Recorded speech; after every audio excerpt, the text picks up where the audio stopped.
Hey guys, this is Hell Hades. This is going to be another raid Shadow Legends video. Guys, I'm a bit later on than normal today. It's my mum's birthday. We've just been out walking around a castle. Very British thing to do. So, look, I'm still super hyped. I'm going to get us into Doom Tower day 2. And yeah, let's see what we can do facing day 2. I want to give a massive thank you to everyone who's been feeding back about the hellhades.com website. We're now in day 8 of the giveaways. I'm going to be drawing day 6, 7 and 8 live on my stream tomorrow. I normally take Mondays, Tuesdays off. So Wednesday's my next kind of stream day. And I'm going to be drawing 6, 7 and 8 live tomorrow on my Twitch. And I can ping kind of details for that below Hell Hades TV. But the giveaway today is a chance to win a live 15-minute account coaching session. Okay, now, you might have no need for this yourself. Some people honestly really love this in terms of me just kind of giving 15 minutes of one-on-one time over like a Discord chat, talking about areas of the game they can improve or teams that they could build to get them through some content. So if you want to get involved in this, come to hellhades.com. Click on day 8 and you can get in the draw. And as I was saying, I want to give like a massive thanks to people that have been helping just feedback around the tier list. So we've updated the kind of graphic for the overall champion scoring. We've got a section for Doom Tower being built. These scores need to be completed. But we've also added things like champion type by request and a few other bits. So you will see now that this is starting to flesh out and become more like the finished article for the tier list pages. And we've got a whole section now on Doom Tower talking you through what the rewards are, what the different secret rooms are, the bosses, and then in the bosses, like, some of the ways that we think you should be able to beat the bosses by now, just through some kind of theory crafting. And then we've also got this kind of section here from Wistix talking through every single floor in the Doom Tower, both for normal, and if you scroll further through it, it gets to hard as well. Tells you the affinities you're up against, the champions you're up against, all that type of stuff, the level of the champions, the additional resistances and accuracies that they're going to have over their base amount. So loads of stuff in here around Doom Tower. And we've got our usual stuff around faction wars and that as well. There's also a ton of articles now around, for new starters, should you build the gem mine? For more seasoned people, stuff about the Doom Tower. There's a section in here for all of the different Christmas winners so far from this advent calendar. All sorts of stuff. Just come and have a dive because there's actually a load of info now being kind of clocked on this tool. Anyway, let's get into day 2. Day 2 Doom Tower. And let's see what we can do. So I didn't realize yesterday when I did my first video that you could go back in and fight the waves and try and like cruise your way up into these best time areas. So it's cool to see people doing this. I didn't realize you could do it, otherwise I absolutely would have been all over that. I see Murder Inc. here. Murder Inc. coming in. There's a lot of Barons actually, which I'm surprised by. So I'd be really keen. I wish you could play these back and see what's going on here. How Baron is being so effective. Double Baron, Ethos, double Draco. Some of these teams are pretty disgusting. But that's cool anyway. It's cool that you can go ahead and do that. I'm going to start ploughing my way then through the second set. And I've had a slight tweak here. I've got my Draco built up to be stronger. I really like the Sir Nick Ethos combo. I really like the Lydia. So I've got kind of like 4 key champions. And at the moment we've got ourselves Lissandra for speed. But I might even just kind of drop Lissandra for more damage. Someone like her coming up as the final hit, or Candrafon even as our final hit. Let's see what the affinities are like. Yeah, this feels like it could be good. So, just seeing if we've got any all battles. I've got an HP one, which isn't really that useful, but I don't have anything better. So let's just start crashing our way through. I'm on hard Doom Tower, 11 through to 20. Let's see what we can do. It's still, I think, for the first few levels, or maybe even up to like level 40, 50, I think that's going to be for me and a lot of other people that are pretty much endgame, really a cruise mode. And we'll be able to use these hard hitters who can come in and kind of smash their way through stuff.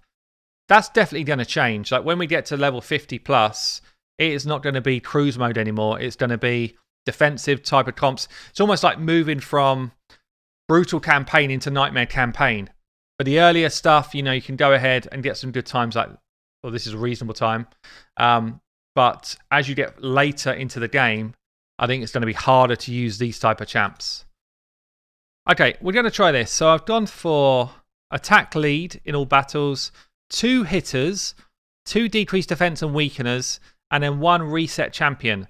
I'm hoping that the hitters can just AoE kill, basically. So I'm hoping that... I don't know how these guys are getting to go so fast. We need some damage here and then here. First wave down. Decreased defense and weaken comes out now. Ethos lays the nuke. Second wave down. Then we're waiting, I guess, on a reset, which isn't going to come, so he's already used it. Oh, no, it did come. Did come. Oh, but we're getting nuked.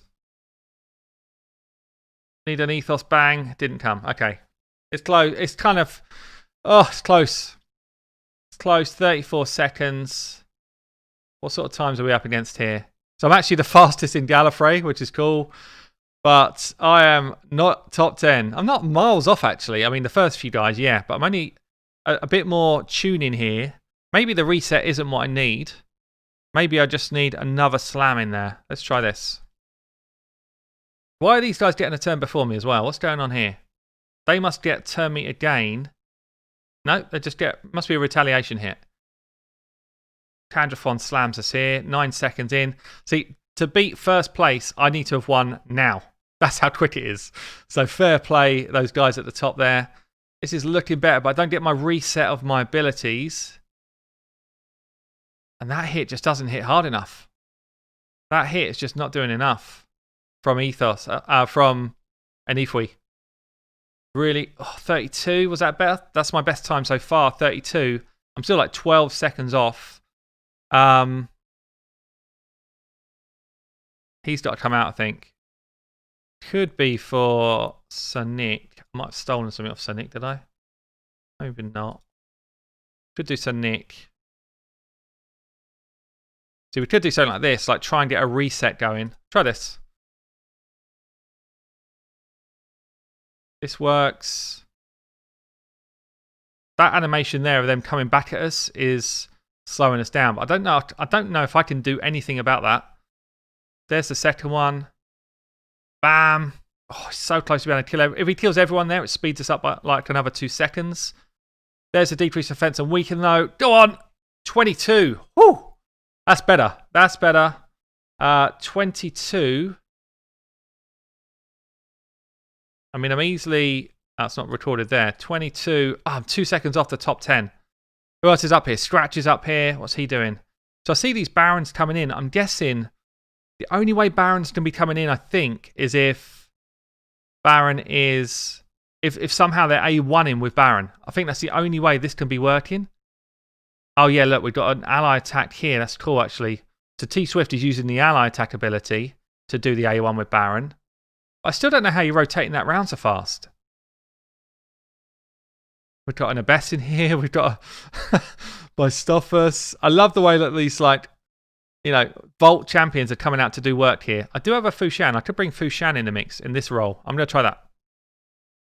Okay, let's try this. I'm going to try Venus in this role instead of Lydia. Fushan in the lead in Savage Gear. Anyone I'm putting in who's offensive, I'm throwing in Savage Gear. Oh, it's better. 6 seconds there. Decreased defense and weaken comes out. Big hits. Resets come in, which is actually good for us. 14 seconds. Resets on.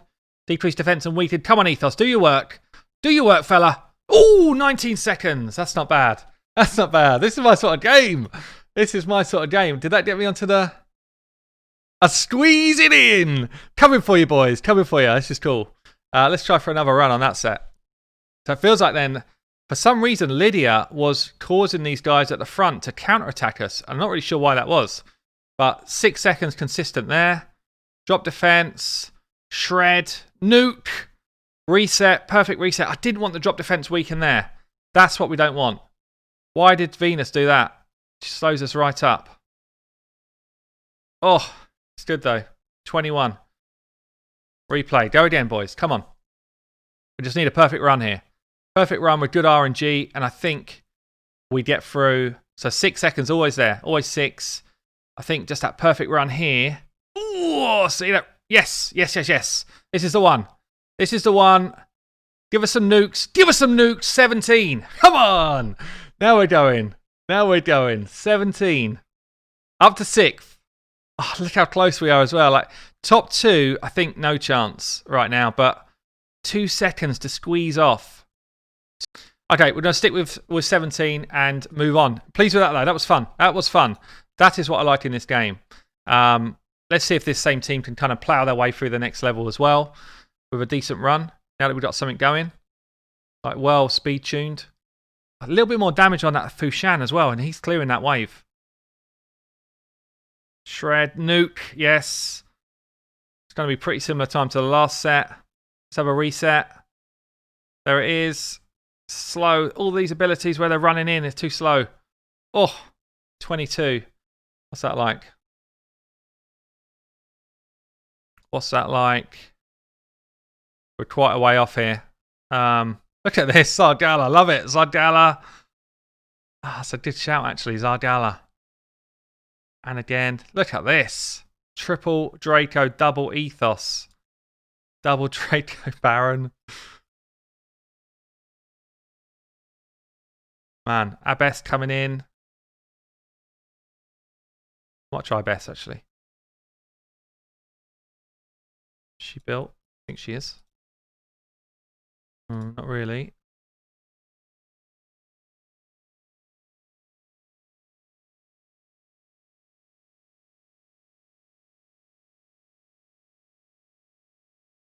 She's built, but she's not very well.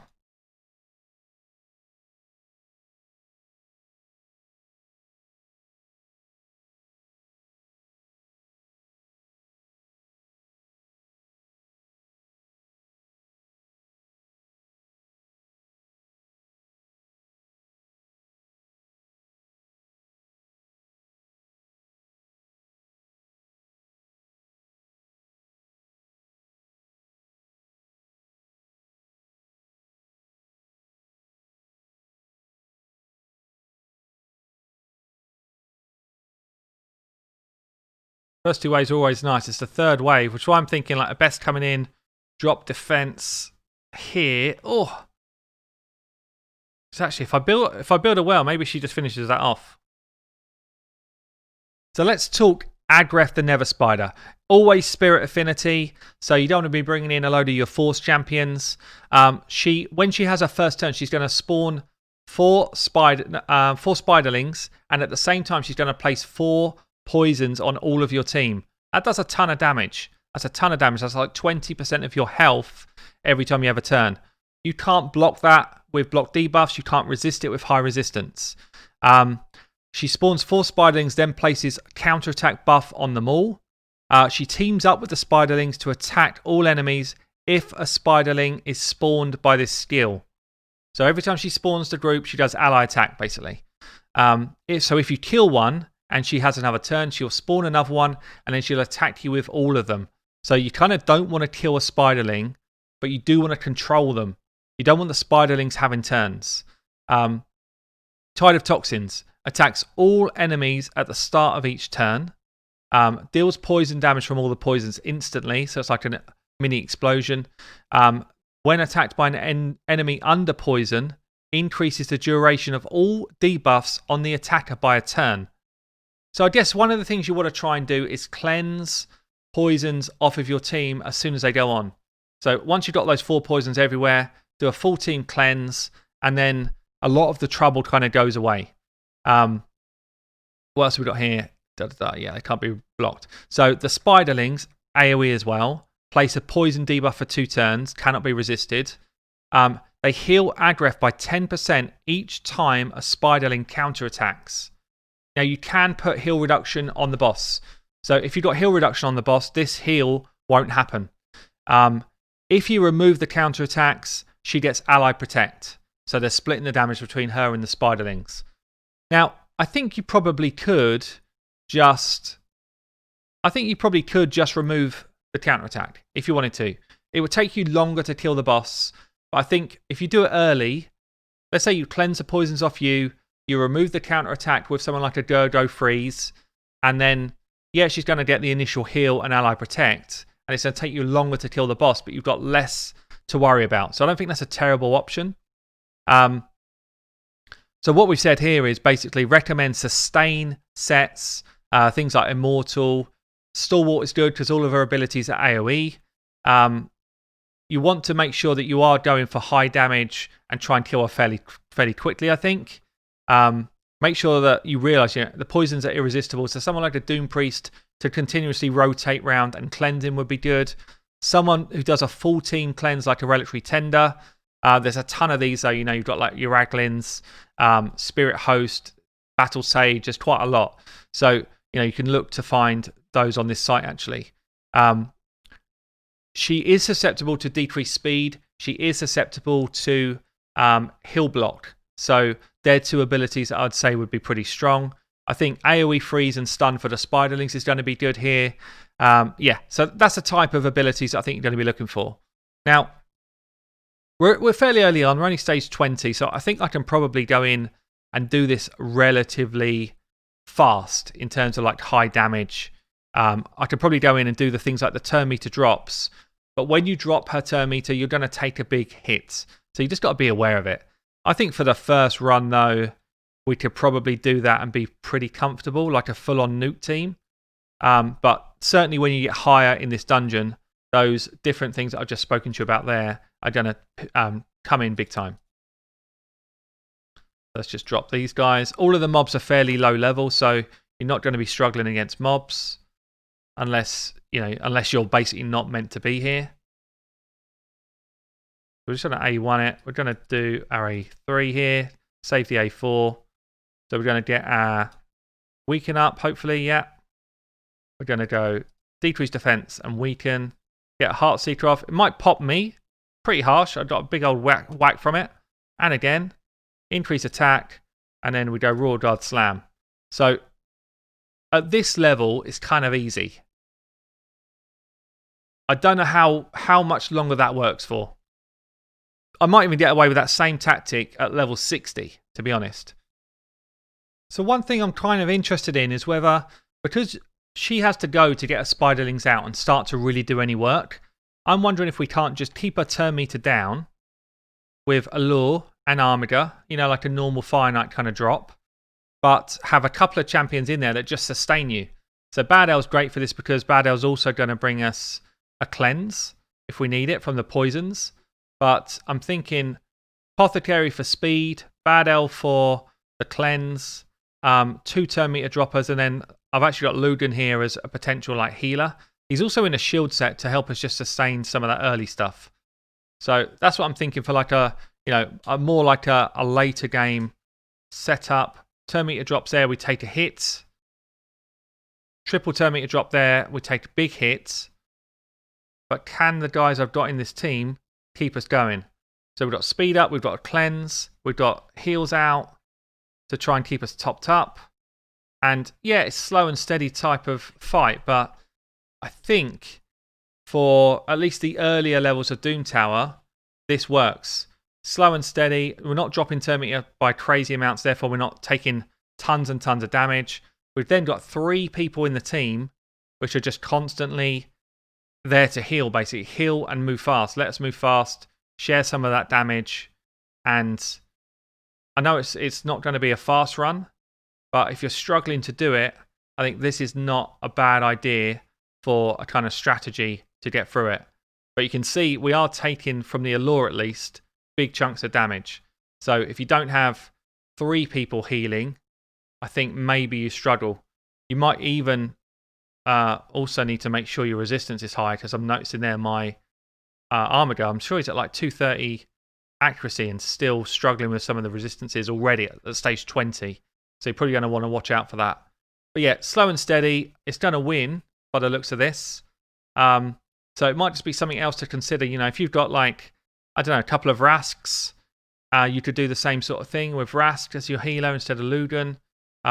I think the cleanse is quite important though. Maybe a Reliquary Tender instead of Bad El could be doing the same job. But yeah, I just feel like this is It might be a 5-minute run or something, but if you're struggling and you just can't get through what this spider does to you later on, maybe just never let the spider have a turn. Anyway, guys, as we see different strategies develop, we're going to be putting those onto the website. So if you've got any ideas for that, please comment below. You know, the stuff you're trying, the stuff you're doing. But I've got to say, so far, absolutely like sterling job from Plarium on this patch. It's running slick. The boss fights are interesting. The competition to get best times and kind of push yourself is fun. Trying out new compositions from your roster is fun. So far, I'm absolutely loving this content. Hope you guys are as well. I've been Hell Hades. I'll catch you later.